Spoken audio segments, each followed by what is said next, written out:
खाना-पीना, हँसना, भागना ये सारी ऐसी चीज़ें हैं जिनकी तकरीबन हर इंसान को फ्रीडम होती है। पर इस मोमेंट पर ये जो सारे स्टूडेंट्स हैं इन्होंने ये फ्रीडम खो दी है, इन्होंने पता नहीं ऐसा क्या किया जिसकी वज़ह से ये सारी फ्रीडम इन्हों से जाती रही है। तो उनके सामने एक बच्चा भी गिरा पड़ा है जिसके कपड़ों पर भी खून लगा हुआ है, उसके सामने जो दीवार है उस पर भी खून लगा हुआ है। उसको देखकर ये सारे बच्चे बहुत डर रहे हैं और शॉक में हैं। तो कहानी की शुरुआत होती है एक टीचर से जो स्कूल में चल रहा होता है, वो बहुत ही काँप रहा होता है और उसके पसीने भी छूटे हुए होते हैं। इसका कारण है कि आज सुबह ही प्रिंसिपल ने उसकी बहुत ही बेइज़्ज़ती की है, उसे ये कहा कि अबे साले मैंने तुम्हें इस स्कूल में इसलिए रखा था क्योंकि तुमने साइकोलॉजी रिसर्च इंस्टीट्यूट में बहुत ही अच्छे रिजल्ट दिखाए थे। पर यहाँ पर आकर तुमने अभी तक कोई रिजल्ट नहीं दिखाया और जिस क्लास की तुम्हें ज़िम्मेदारी दी गई है क्लास 2C की, उसके ग्रेड भी बहुत ही ज़्यादा गिरते जा रहे हैं। तो प्रिंसिपल उसे कहता है कि ए लॉलीपॉप, अगर तुमने जल्दी रिजल्ट ना दिखाए तो तुम्हें इस स्कूल से बाहर फेंक दिया जाएगा। तो जैसे ही टीचर स्कूल में चला आता है उसको देखकर बच्चे उसकी इज़्ज़त नहीं करते बल्कि उसका मज़ाक उड़ाते हैं, उसे बेज कहते हैं। थोड़ी देर चलने के बाद टीचर फाइनली क्लास 2C के दरवाजे तक पहुँच जाता है और वो जैसे ही दरवाज़ा ओपन करता है वो देखता है कि अंदर सारे स्टूडेंट शोर-शराबा मचा रहे हैं, जंगली जानवरों की तरह बिहेव कर रहे हैं।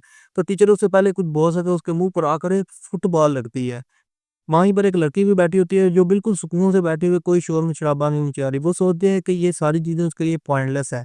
वो ये भी मेंशन करती है कि पिछले ही दिनों स्कूल में शोर-शराबा बढ़ता जा रहा है पर उसको अब इससे फ़र्क नहीं पड़ता, वो इंडिफरेंट हो गई है इन चीज़ों से।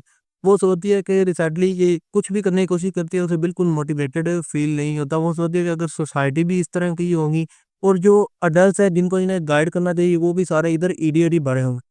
उसी वक़्त एक स्टूडेंट टीचर के पास चलता हुआ जाता है और झूठ बोलता है कि टीचर कह रहे हैं कि अगर उसके मुँह पर आकर एक और गेंद लगी तो वो जिसने मारी होगी वो उसे मार देगा। ये सुनते ही एक और स्टूडेंट उसके पास आता है जिसका नाम होता है वाडा। वाडा उससे पूछता है कि अगर कोई तुम्हें मसला है, टीचर काँपने लग जाता है एकदम से और कहता है मुझे कोई मसला नहीं है। तो ये सुनते ही वाडा उसे कहता है तो चल क्लास शुरू करो ना। टीचर के पास और कोई चॉइस नहीं होती, वो जाता है बोर्ड के ऊपर एक मैसेज लिखता है। मैसेज है कि मैथ क्लास जो 5th पीरियड में रखी जाएगी वो ऑडियो विजुअल रूम में होगी और अटेंडेंस लाज़मी। ये लिखकर टीचर जाने ही लगा होता है पर वाडा उसे पीछे से पकड़ लेता है और कहता है कि अगर तुम किसी स्टूडेंट से कुछ माँगो तो वो रिस्पेक्ट से माँगना चाहिए। ये सुनते ही टीचर वाडा के कदमों में गिर जाता है और भीख माँगता है कि प्लीज़ क्लास 10 ज़रूर कर। ये देखकर सारे बच्चे हँसने लग जाते हैं और वाडा भी स्माइल करता है ये कहते हुए कि मैं तुम्हें इस तरह कदमों में गिरते हुए देख-देख कर बोर सा हो रहा हूँ अब। ये देखकर टीचर एकदम से अनाउंस करता है कि जो भी इस क्लास अटेंड करेगा उसे 10,000 येन दिए जाएँगे। ये सुनकर सारे बच्चे शॉक हो जाते हैं, कोई भी कुछ बोलता नहीं है। तो टीचर अनाउंस करता है कि आज सुबह ही उसे प्रिंसिपल ने धमकी दी है कि अगर बच्चों ने उसकी क्लास 10 ना की, वो डिसिप्लिन से ना रहे तो उसे स्कूल से निकाल दिया जाएगा। बच्चे उसकी डेस्परेशन नहीं समझते, वो सेलिब्रेट करने लग जाते हैं, खुश होने लग जाते हैं कि हमें 10,000 रुपीज़ मिलेंगे अगर हम इसकी क्लास से जॉइन करेंगे। तो वाना टीचर को धमकी भी देता है कि अगर ये सब कुछ झूठ हुआ तो वो उसे कुत्ते की तरह मारेगा। टीचर आगे से कुछ नहीं बोलता और जस्ट काँपता रहता है। उसके बाद ब्रेक होती है और काहिमुरा अपने 2 दोस्तों के साथ बैठी हुई होती है और उन्हें बताती है कि कैसे टीचर ने इनसे वादा किया कि अगर ये उसकी क्लास अटेंड करेंगे तो टीचर इन्हें 10,000 रुपीज़ देगा। ये सुनकर दोनों लड़कियाँ बहुत ही शॉक होती हैं, वो बिलीव नहीं करती इस पर। वो कहती है कि अगर टीचर उससे भी ज़्यादा पैसे देगा जितने वो कमाता है तो इस चीज़ का कोई फ़ायदा ही नहीं है।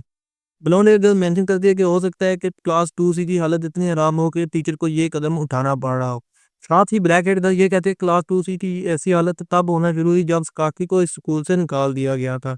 स्काकी को स्कूल से इसलिए निकाला गया था क्योंकि उसने एक पीई टीचर को तकरीबन मार ही दिया था, इतना बुरा उसने उसे मारा था। वो सोचती है जिस काकी ने ऐसा कदम उठाया कि उसने टीचर को इतना मारा ही क्यों था। टीचर ज़मीन पर चिपली की तरह रेंग रहा था और भीख माँग रहा था माफ़ी की। पर काकी नहीं माफ़ करता। वो कहता है वो ऐसे टीचर को कभी नहीं माफ़ करेगा जिसने अपने स्टूडेंट के साथ ही ज़बरदस्ती करने की कोशिश की है। वो टीचर से कहता है कि अबे साले खड़े हो जाओ और पूरे स्कूल के सामने अपने सारे क्राइम्स सच कर ले, नहीं कि वो तुम्हें इतना मारेगा कि तुम मार ही जाए। उसके बाद रिवील होता है कि इस टीचर ने किस स्टूडेंट के साथ ज़बरदस्ती करने की कोशिश की। वो स्टूडेंट और कोई नहीं काशिमुरा है। काशिमुरा उसको कवर करती है और इस काकी से रुकने को कहती है। वो कहती है कि अगर ये सारी बातें स्कूल के सामने रिवील हो गई तो वो ज़िंदा नहीं रह पाएगी। तो एंड पर आकर इस काकी की बात मान लेता है और सिर्फ़ इतनी सी बात रिवील होती है कि इस काकी ने टीचर को मारा था। ये नहीं रिवील होता कि इस काकी ने टीचर को क्यों मारा। ये सोचने के बाद काचिमुरा बहुत ही सैड फ़ील करती है क्योंकि इस काकी ने सिर्फ़ उसके लिए अपनी स्कूल की बहुत सारी लाइफ़ वेस्ट कर दी है। देन सीन चेंज होता है और हम देखते हैं काचिमुरा और दोनों लड़कियाँ स्कूल के रूफ़टॉप पर बैठी हुई है और नीचे देख रही है वाडा को जो किसी स्टूडेंट को बुली कर रहा होता है। काशिमुरा ये देखकर सोचती है कि जब तक काकी स्कूल में था तो वाडा की बिल्कुल हिम्मत नहीं है कि किसी भी बच्चे पर इस तरह ज़ुल्म करना। वो सोचती है कि इस वक़्त वाडा पूरी क्लास का मालिक है, जो भी उसके खिलाफ कोई भी बात बोलते हैं वाडा उसकी ज़िंदगी बिल्कुल तबाह बर्बाद कर देता है। उसी वक़्त क्लास का भी टाइम हो जाता है, ऑडियो विजुअल रूम के बाहर काजमुरा खड़ी होती है और उसकी दोस्तों से कहते हैं कि अगर तुम्हें 10,000 रुपीज़ मिल गए तो तुम हमें पार्टी ज़रूर देना। पर काजमुरा कहती है कि मुझे पता है पैसे जैसे कोई नहीं मिलने, ये सारा कुछ वैसे ही है, स्कैम है, मज़ाक। 10 मिनट बाद क्लास में सारे बच्चे शोर मचा रहे होते हैं क्योंकि टीचर अभी तक आया ही नहीं है। काश मुझे ये देखकर सोच दिया कि मुझे पहले ही पता था ये कुछ ही होना है। उसी वक़्त 2 स्टूडेंट वाडा के पास आते हैं और उससे पूछते हैं क्या वो टीचर को मदद कर सकते हैं। वाडा उन्हें इजाज़त दे देता है।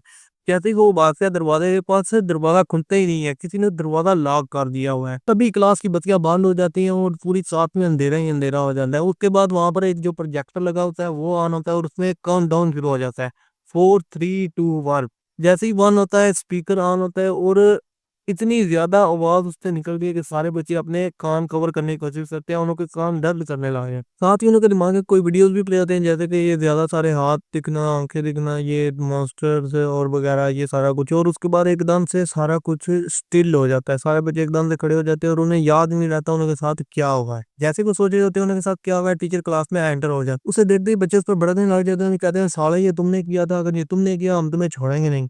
फिर टीचर उनसे पूछता है क्या तुम लोगों को पोस्ट हिप्नोसिस स्टेज का पता है?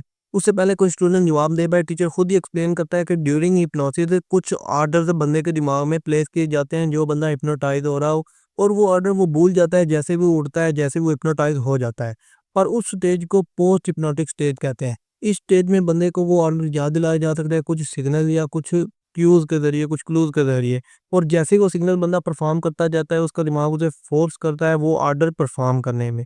और इस मोमेंट पर ये जो सारे स्टूडेंट हैं ये पोस्ट हिप्नोसिस स्टेज पर हैं। ये सुनकर सारे स्टूडेंट बिल्कुल शॉक हो जाते हैं, वो कंफ्यूज होते हैं, इन्हें कुछ समझ नहीं अभी आ रही होती। तभी इन सारे स्टूडेंट में से एक बच्चा बोलता है कि मुझे लगता है मैंने इसके बारे में पहले भी सुना है। ये चीज़ कहते हैं कि चुप्पी बजाते ही मैं तुम्हें अपने गुलाम बना लूंगा, अपना स्लेव बना लूंगा। ये सुनते ही वाडा हंसने लग जाता है और टीचर से पूछता है क्या तुमने सच्ची में सोचा था कि एक सिग्नल के जरिए से तुम मुझे अपना गुलाम बना लोगे, अपना स्लेव बना लोगे? तभी वाडा एक स्टूडेंट को कहता है जिसका नाम होता है यामामोटो, के जाके वो टीचर को पनिश करे। यामामोटो बिल्कुल सब्र नहीं करता, वो भागता है और टीचर के मुंह पर मुक्का दे मारता है। टीचर पीछे जाकर गिरता है और दर्द फील करने के बजाय वो हंसता है। यामामोटो भी पागलों की तरह हंस रहा होता है और उसका सर पकड़ता है और वो उसे मारने लगता होता है। टीचर बोलता है कि ये हिप्नोसिस एक्टिवेशन सिग्नल नंबर 1 इसने कंप्लीट कर दिया, using violence against other people. ये सुनते ही यामामोटो को एकदम से पता नहीं क्या होता है कि वो अपने ही साथ दीवार पर दे मारता है और मर जाता है। उसके बाद टीचर फाइनली रिवील करता है कि उसने इन सारों के दिमाग पर सुसाइड करने का ऑर्डर डाला है अगर इन्होंने कोई भी सिग्नल परफॉर्म किया। टीचर उन्हें बताता है कि जो नॉर्मल हिप्नोटिज्म होता है उससे एक बंदा दूसरे बंदे को मरने का ऑर्डर नहीं दे सकता।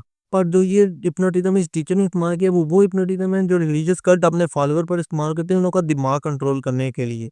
ये हिप्नोटिज्म इतना खतरनाक है कि इससे ये टीचर इन स्टूडेंट के स्पॉन्टेनियस मूवमेंट पर कंट्रोल रख सकता है। अब इन सारे स्टूडेंट के दिमाग में सुसाइड करने का ऑर्डर डाल चुका है। अब इन्हें पता नहीं है अब इन्हें क्या करना है, सिग्नल क्या है, कौन-सा सिग्नल ये परफ़ॉर्म करेंगे, ये मार देंगे, ये चलने से मार देंगे, सॉक्स पहनने से मार देंगे, हाथ धोने से मार देंगे, इन्हें अब कुछ भी नहीं पता। उसी वक़्त एक लड़की अपनी मॉम को कॉल करती है उसको सारा कुछ बताने के लिए। यूँ वो देखकर टीचर हँसने लग जाता है और कहता है कि इसने साइड हिप्नोसिस सिग्नल 2 एक्टिवेट कर देता है। किसी बाहर के बंदे को ये बताना कि इधर क्या हुआ है, ये है साइड हिप्नोसिस सिग्नल 2। साथ ही लड़की अपनी ही ज़ुबान काट लेती है और मर जाती है और काशीमुरा के बाव में जाकर गिरती है। अब दूसरे स्टूडेंट को मरते हुए देखकर अब ये इन स्टूडेंट को फाइनली समझ आ गई कि ये कितने बड़े खतरे में फँस चुके हैं। टीचर एकदम से पागलों की तरह हँसने लग जाता है और कहता है सालो इस वक़्त तो यहाँ 100 सिग्नल है, एक भी सिग्नल तुम लोगों ने परफ़ॉर्म किया और तुम मारे जाओगे।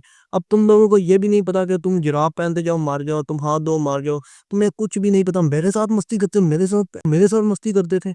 अब ये कुछ ही होगा तुम लोगों के साथ। पर टीचर एंड पर एक ये भी बात रिवील करता है कि जो स्टूडेंट एंड पर बचेगा, मतलब कि यहाँ 37 स्टूडेंट है, 37 स्टूडेंट हैं, जो एंड पर बचेगा वो बच जाएगा, वो मतलब कि हिप्नोसिस से फ्री हो जाएगा। वैसे तो सारे स्टूडेंट डरे होते हैं पर टीचर उन सबको इग्नोर करता है और जाता है वाडा के पास। वाडा का चेहरा डरा हुआ देखकर टीचर बहुत ही खुश होता है और कहता है मेरा सपना था तुम्हें डरा हुआ देखना, तुम्हारी वजह से ये सारा कुछ हुआ है, अब तुम लोग को ये सारा कुछ भुगतना पड़ेगा, चुपो अब मरो, यब्बो मस्ती नहीं थी ना करनी पहले। ये सुनने के बाद वाटर टीचर से पूछता है क्या तुमने सोचा तुम भाग जाओगे हमारे साथ ये सारा कुछ करने के बाद? टीचर बोलता है नहीं मुझे पता है मैं नहीं बचूंगा। ये बोलते बोलते टीचर खिड़की के पास जाता है और कहता है मैं सब लोगों का हेल में वेट करूंगा। ये बोलते ही टीचर खिड़की तक कूद जाता है और नीचे गिरने साथ ही मर जाता है। साथ ही में प्रिंसिपल भी क्लास में एंटर होता है और पूछता है "ए बच्चों तुम लोगों ने इस क्लास में क्या किया है?" वो यकीन नहीं कर पाता, वहाँ ये 2 बच्चे मरे पड़े हुए हैं, टीचर इसे क्या ही करे, प्रिंसिपल इधर क्या ही करे। पर कोई भी स्टूडेंट अपनी जगह से हिलता ही नहीं क्योंकि उन्हें नहीं पता, क्या पता वो कदम उठाने से मार जाएँ, क्या पता वो तेज़ साँस लेने से मार जाएँ। तो यहीं पर पहला चैप्टर एंड हो जाता है। अगर आप लोगों ने अगला चैप्टर भी देखना है, चैनल को सब्सक्राइब करें, वीडियो को लाइक करें। ये मेरी पहली वीडियो थी इसलिए इसमें बहुत ज़्यादा शोर-शराबा होगा, मेरे से सही बोला भी नहीं गया क्योंकि मैंने आज तक कभी इस तरह की कमेंट्री की नहीं है। ये पहली वीडियो है, आगे से मैं ज़रूर इम्प्रूव करने की कोशिश करूँगा। इसलिए चैनल को सब्सक्राइब करें, वीडियो को लाइक करें।